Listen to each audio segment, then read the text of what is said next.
Hello guys, എല്ലാവർക്കും പുതിയൊരു വീഡിയോയിലേക്ക് സ്വാഗതം. അപ്പോൾ ഇന്നലെ നമ്മുടെ അഹമ്മദാബാദ് വിമാന അപകടത്തിൽ മരണപ്പെട്ട രഞ്ജിത എന്ന് പറയുന്ന ഒരു സഹോദരിയുടെ ഡെഡ് ബോഡി തിരിച്ചറിഞ്ഞിരുന്നു. DNA പരിശോധനയിലൂടെ ഡെഡ് ബോഡി തിരിച്ചറിഞ്ഞിരുന്നു. ഇന്ന് വെളുപ്പിനോടുകൂടി അവരുടെ ജന്മനാട്ടിലേക്ക് എത്തിക്കുകയും അവർ പഠിച്ച സ്കൂളിലൊക്കെ പൊതുദർശനവും കാര്യങ്ങളൊക്കെ ഉണ്ടായിരുന്നു.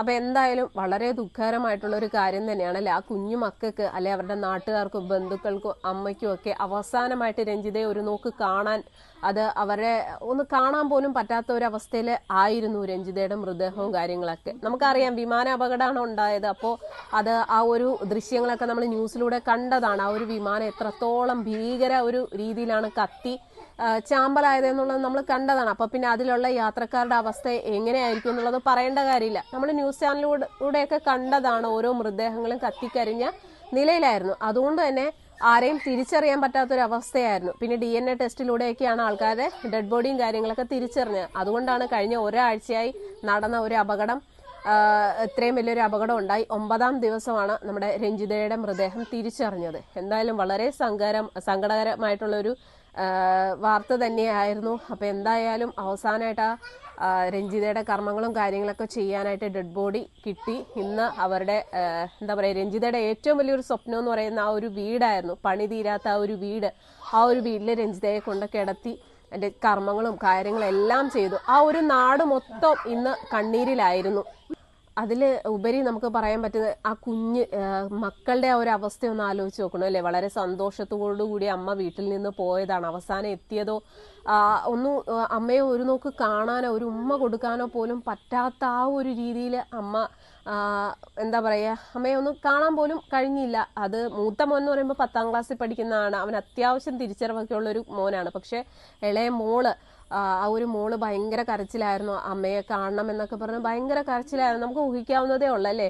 അതുപോലെ തന്നെ രഞ്ജിതയെ കുറിച്ചിട്ട് അവിടെയുള്ള നാട്ടുകാരൊക്കെ പറയുന്നത് കേൾക്കുമ്പോൾ തന്നെ വല്ലാത്തൊരു സങ്കടം തോന്നുക. കാരണം നമ്മൾ ഈ രഞ്ജിത എന്ന് പറയുന്ന ആ ഒരു സഹോദരിയെ നേരിട്ട് കണ്ടിട്ടില്ലെങ്കിൽ പോലും നമ്മുടെയൊക്കെ വീട്ടിലുള്ള ഒരു സഹോദരിയെ പോലെയാണ് നമുക്ക് തോന്നുന്നത്. കാരണം അത്രത്തോളം ആ ഒരു കുഞ്ഞുങ്ങളെ നോക്കാനും വലിയ സ്വപ്നങ്ങളൊക്കെ ആയിട്ടാണ് രഞ്ജിത ആ ഒരു വിമാനം കയറിയത്. പക്ഷെ ആ ഒരു യാത്ര ഇത്രയും വലിയൊരു ദുരന്തമായി മാറി. അപ്പോൾ എന്തായാലും ഇപ്പോൾ എല്ലാവരും ചോദിക്കുന്ന ഒരു ചോദ്യം എന്ന് പറയുന്നത്, രഞ്ജിതയുടെ ഭർത്താവ്, അതായത് രഞ്ജിതയുടെ ഭർത്താവുമായിട്ട് ഡിവോഴ്സും കാര്യങ്ങളൊക്കെ കഴിഞ്ഞതാണ്.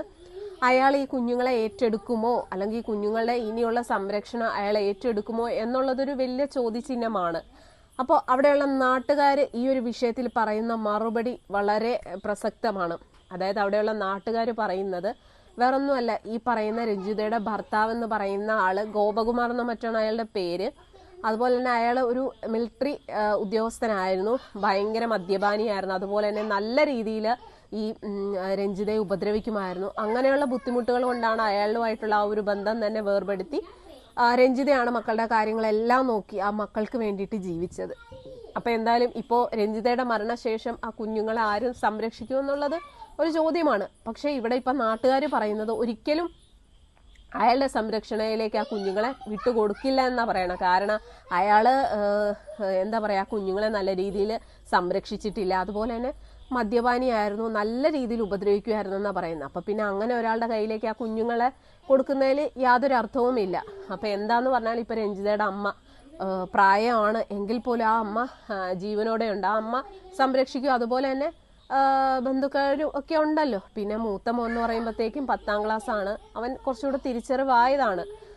അപ്പോൾ ഒരു കാരണവശാലും രഞ്ജിതയുടെ ഭർത്താവിന്റെ കയ്യിൽ അല്ലെങ്കിൽ ആ കുഞ്ഞുങ്ങളുടെ അച്ഛന്റെ കയ്യിൽ ഈ കുഞ്ഞുങ്ങളുടെ സംരക്ഷണം ഏൽപ്പിക്കില്ല എന്നാണ് അവിടെയുള്ള നാട്ടുകാരുടെയൊക്കെ ഒരു പൊതുവായിട്ടുള്ള അഭിപ്രായം. അതങ്ങനെ തന്നെയാവണം. കാരണം ഇതിപ്പോ രഞ്ജിതയുടെ ഈ മരണവുമായി ബന്ധപ്പെട്ട് 1 കോടി രൂപയോ മറ്റേ നഷ്ടപരിഹാരമായിട്ട് കിട്ടുന്നുണ്ട്. അപ്പോൾ ഒരു പക്ഷേ അയാൾ അതിൽ കണ്ണു വെച്ചിട്ട് വേണമെങ്കിൽ കുഞ്ഞുങ്ങളെ സംരക്ഷിക്കാം എന്ന് പറഞ്ഞു വരും. അതുകൊണ്ട് തന്നെ സ്വന്തം അച്ഛനാണെങ്കിൽ പോലും ആ കുഞ്ഞുങ്ങളെ സംരക്ഷിക്കുക ഒന്നും തന്നെ ചെയ്യാത്തൊരു മനുഷ്യനാണ്. അപ്പൊ പിന്നെ അയാളുടെ കൈകളിൽ കുഞ്ഞുങ്ങളെ ഏൽപ്പിക്കുന്നതിൽ യാതൊരു സുരക്ഷിതത്വവും ഇല്ല. അതുകൊണ്ട് തന്നെ ആ ഒരു കുഞ്ഞുങ്ങള് രഞ്ജിതയുടെ അമ്മ നോക്കുമെന്നാണ് ഇപ്പൊ നാട്ടുകാരൊക്കെ പറയുന്നത്. എന്താന്ന് പറഞ്ഞാലും ഒരിക്കലും ആ കുഞ്ഞുങ്ങളുടെ മരണപ്പെട്ടു പോയ അമ്മയ്ക്ക് പകരമാവില്ല ആരൊക്കെ വന്നെന്ന് പറഞ്ഞാലും. അപ്പൊ എന്താന്ന് പറഞ്ഞാൽ ആ കുഞ്ഞുങ്ങൾക്ക് ഇതെല്ലാം സഹിക്കാനും ഉൾക്കൊള്ളാനുമുള്ള ഒരു മനസ്സ് ഈശ്വരൻ കൊടുക്കട്ടെ. അതോടൊപ്പം തന്നെ ആ ഒരു നാട്, ഇന്ന് ആ ഒരു നാട് മൊത്തം കണ്ണീരിലായിരുന്നു. അതുപോലെ തന്നെ പ്രകൃതി ഉൾപ്പെടെ മഴയായിരുന്നു. രഞ്ജിതയുടെ ആ ഒരു മൃതദേഹം കൊണ്ടുവന്നപ്പോഴും എല്ലാം മഴയും, ആകെ മൊത്തത്തിലൊരു പ്രകൃതി പോലും ഇന്നത്തെ ഒരു ദിവസം ഒരു വല്ലാത്തൊരവസ്ഥയായിരുന്നു എന്ന് അവിടെയുള്ള നാട്ടുകാർ പറയുന്നു.